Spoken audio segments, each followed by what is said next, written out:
Welcome বন্ধুরা, আমার চ্যানেলে সবাইকে স্বাগত। তো বন্ধুরা, আপনারা সবাই ভালো আছেন, আমিও ভালো আছি। তো বন্ধুরা, আজকে আমি আপনাদের কাছে একটি ভিডিও নিয়ে হাজির হয়েছি। সেই ভিডিওটি হলো মালাই পটল। তো পটল আপনারা অনেকে অনেক রকমভাবে রান্না করে খেয়েছেন, চিংড়ি মাছের মালাইকারি খেয়েছেন।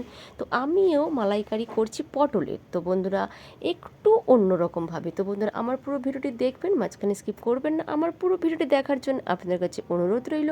আমার চ্যানেলে নতুন শ্রোতা হলে চ্যানেলটি সাবস্ক্রাইব করার অনুরোধ রইল। তো বন্ধুরা, যদি আপনাদের ভালো লাগে লাইক কমেন্ট শেয়ার করতে ভুলবেন না। আরও বন্ধুবান্ধবদের কাছে শেয়ার করুন অনেক অনেক। তো বন্ধুরা, আপনাদের একটি লাইক একটি সাবস্ক্রাইব আমার কাছে অনেক অনেক মূল্যবান। আপনাদের কাছে আরও নতুন নতুন ভিডিও তৈরি করতে আমাকে আগ্রহ বাড়িয়ে দেবেন। তো বন্ধুরা, বেশি কথা না বাড়িয়ে এবার ভিডিওটি স্টার্ট করা যাক। বন্ধুরা, মালাই পটলের জন্য প্রথম আমি পটলটা রেডি করে নেব। পটলের গায়ের যে আমি ছালটা একেবারে ছাড়াচ্ছি না, ওর উপরে যে হালকা যে এই যে দেখুন এইটা থাকে, এই যে ছালের মতো, ওটাকে আমি উঠিয়ে নিচ্ছি। একেবারে কিন্তু আমি এই ছালটা তুলছি না, এভাবে আমি ছুরি দিয়ে ঘষে নিচ্ছি। পটলগুলো সব ঘষা হয়ে গেছে। এবার দুপাশের মাথাগুলোকে কেটে দিয়ে এইভাবে মাঝখান থেকে আমি ফালি করে দেব।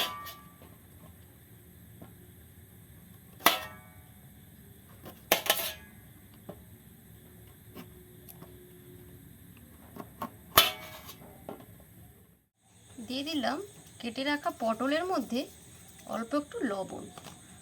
এরপর আমি দিয়ে দেব এর মধ্যে অল্প একটু হলুদ।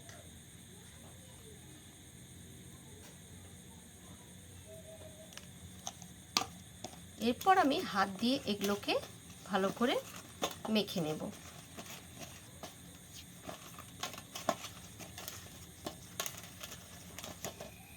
বন্ধুরা, পটলের জন্যে একটি মশলা করে নিতে হবে। দিয়ে দিচ্ছি তিল আর পোস্ত মিশিয়ে আমি একটি মিহি পেস্ট বানিয়ে নেব।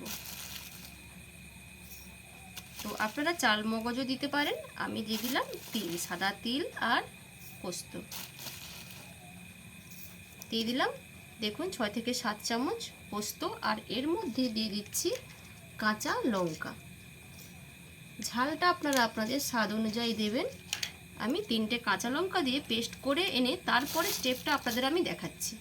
বন্ধুরা দেখুন, পোস্ত বেটে নিয়েছি, তিল পোস্ত। এর মধ্যে মূল যে জিনিসটা সেটা হলো এবার নারকেল।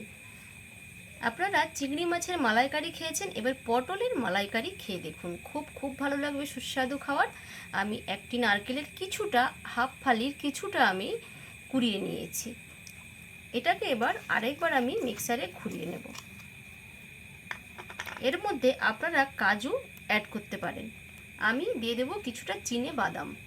চিনে বাদাম ভেজে নিয়েছিলাম, ভেজে আমি খোসাটা ছাড়িয়ে নিয়েছি। এবার এর মধ্যে দিয়ে মিহি পেস্ট করে নেব, দেখাচ্ছি। তারপর চিনে বাদাম, নারকেল, তিল, পোস্ত, কাঁচা লঙ্কা হয়ে গেল একটা মিহি পেস্ট। এবার পরের স্টেপে চলে যাচ্ছি।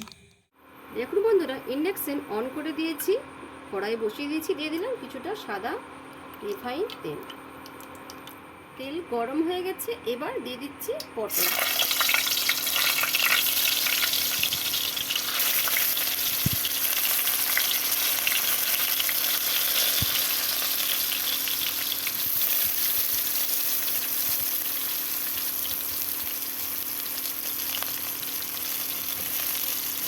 দিয়ে দেবো, বাকিটা কমানো আছে। বন্ধুরা, এক পাশ এবার উল্টে দিচ্ছি।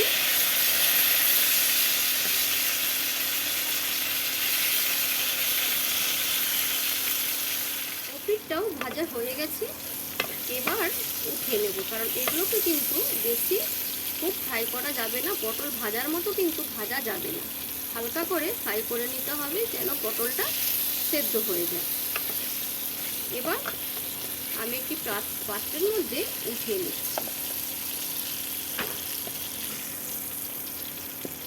আরও যে কয়েক পিস পটল পড়েছিল সেগুলোকেও আমি এর মধ্যে উঠিয়ে নিয়েছি, আর যেগুলো একটু বেশি কটকট মানে ভাজাটা হয়ে যাচ্ছিল সেগুলোকে আমি উঠিয়ে নিয়েছি। এর মধ্যে দিয়ে দিচ্ছি একটি শুকনো লঙ্কা, একটি তেজপাতা, একটি দারচিনিকে আমি ফাটিয়ে নিয়েছি, আর দুটো লবঙ্গকে আমি ছোটো করে এর মধ্যে দিয়ে দিলাম। আর দিয়ে দিচ্ছি সাদা জিরে 1 চামচ। দেখুন মশলাগুলো সব কিন্তু পাকানো হয়ে গেছে। এবার আমি কুচিয়ে রাখা পেঁয়াজ দিয়ে দিচ্ছি, আর সাদা জিরে দিয়েছি ফোড়নে, আর এলাচ দুটো ফাটিয়ে আমি দিয়েছি। ওটা কিন্তু লবঙ্গ নয়, এলাচ দিয়েছিলাম। দেখুন সব মশলাগুলো ভাজা হয়ে গেছে। এবার আমি দিয়ে দিলাম বেটে রাখা তিল, পোস্ত আর কাঁচা লঙ্কা, নারকেল আর চিনি বাদাম। ইন্ডাকশনের বাতি কিন্তু একেবারে লোতে রাখবেন, নাহলে কিন্তু লেগে যাওয়ার ভয় থাকবে। এবার আমি এর মধ্যে দিয়ে দেব অল্প একটু হলুদ, আর দেব লবণ। পটলে লবণ দেওয়া ছিল, এখানে স্বাদ অনুযায়ী আমি দিয়ে দিলাম লবণ। এবার মিক্সারের বাটিটা ধুয়ে অল্প একটু দিয়ে দেব জল। বাটিটা ধুয়ে দিয়ে দিলাম অল্প একটু জল। এবার অনবরত আমি নাড়তে থাকবো, আর বাটিটা একটু বাড়িয়ে দিলাম।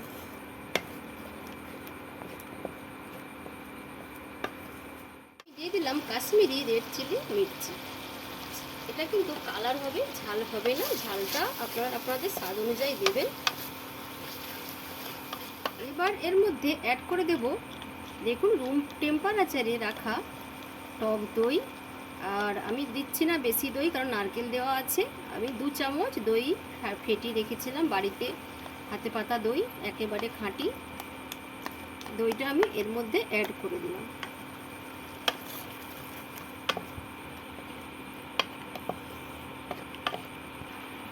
এবার আমি দিয়ে দেব 1 চামচ চিনি, কারণ নারকেল আছে, খুব বেশি আমি চিনিটা দিচ্ছি না। টক দইয়ের জন্য স্বাদটা ব্যালেন্সের জন্য দিলাম 1 চামচ চিনি। এবার এর মধ্যে দিয়ে দেব ভেজে রাখা পটলগুলো।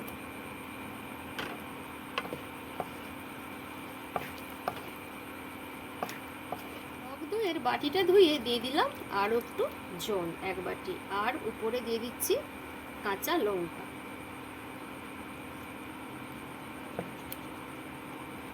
এবার এটাকে আমি ঢাকা দিয়ে দেবো একটু সময়ের জন্য।